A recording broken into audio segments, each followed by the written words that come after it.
여러분 안녕하세요. 선한교회 오성민 목사입니다. 2024년 12월이 되었습니다. 올 한 해 하나님의 은혜 가운데서 지내온 줄 믿습니다. 남은 한 달 하나님의 은혜를 더욱 사모하며 마무리하시고 새로운 한 해를 은혜 가운데 맞이하시길 바랍니다. 오늘은 출애굽기 2장 1절에서 10절 말씀을 통해서 모세의 출생과 성장이라는 제목으로 말씀을 나누려고 합니다. 모든 삶을 하나님께서 선하게 인도하심을 믿고 오늘도 그 하나님의 인도하심을 따라 믿음으로 승리하시기 바랍니다. 12월 4일 말씀과 만남 시작합니다. 이스라엘을 멸절시키려는 바로의 음모에도 불구하고 하나님은 이스라엘 백성을 더욱 번성하고 강하게 하셨습니다. 본문은 모세의 출생과 성장 과정을 통해서 이스라엘을 구원하시려는 하나님의 구원의 계획이 어떻게 시작되는지 보여줍니다. 레위 사람 아므람과 요게벳 사이에서 아들을 낳았습니다. 아들이 태어나면 나일강에 던지라는 바로의 폐륜적인 명령이 공표된 후였습니다.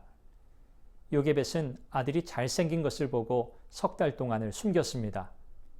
잘생겼다는 것은 아름답다는 뜻 외에 존귀하다, 보배롭다, 뛰어나다는 뜻을 가집니다. 요게벳은 아들이 외형적인 아름다움뿐 아니라 하나님의 일을 감당할 존귀한 자임을 깨달았던 것입니다. 모세 부모는 바로의 명령에 굴복하지 않고 최선을 다해서 아들을 지키려고 했습니다.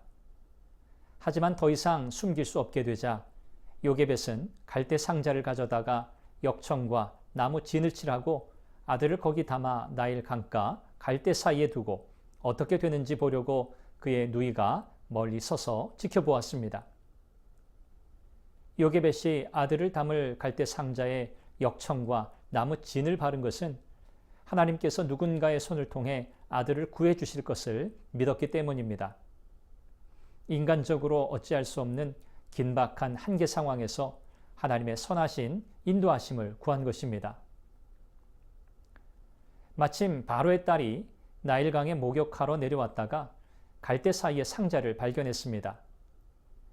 여기서 바로의 딸은 투트모스 1세의 딸인 하셉수트 공주로 당시 투트모스 3세와 자기 딸을 결혼시켜 그들 위해서 실제적인 권한을 가지고 애굽을 통치할 정도로 권력을 가지고 있었습니다.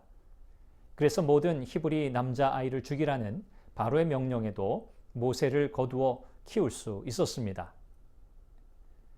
하나님은 당신의 구원 계획을 차질 없이 이루시기 위해 모든 상황을 세심하게 인도하셨습니다. 가장 적절한 때에 가장 적합한 사람을 준비시키셨던 것입니다. 바로의 딸이 목욕하러 나일 강에 온 것은 단순히 몸을 씻기 위한 것이 아니라 제의적인 씻음이었습니다. 모세의 어머니 요게벳은 이런 상황과 장소까지도 알고 모세가 잘 발견될 수 있는 장소에 두었던 것입니다. 바로의 딸이 모세를 동정어린 눈으로 바라보던 때 모세의 누이인 미리암이 나타나 히브리 여인 중에서 유모를 불러 아기에게 젖을 먹이게 할까요? 라고 물었습니다. 미리암은 모세를 담은 갈대 상자가 바로의 딸에게 발견되기를 기다리고 있다가 즉시 기회를 놓치지 않고 행동을 취한 것입니다. 히브리 여인 중에서 라고 한 것은 애굽인들이 히브리 아이에게 젖을 먹이는 것을 부정하다고 여겼기 때문입니다.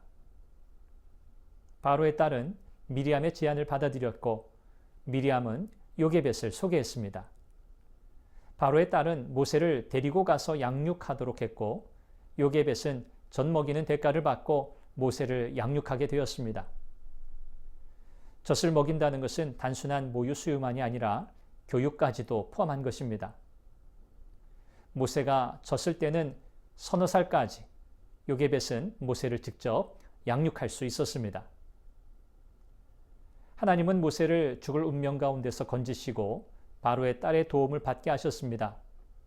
적당한 때에 바로의 딸을 강가에 보내셨고 아이를 불쌍히 여길 마음을 주셨고 누이 미리암을 통해 다시 어머니 품으로 돌아갈 수 있게 하셨습니다. 모든 환경을 주도 면밀하게 이끄셨습니다.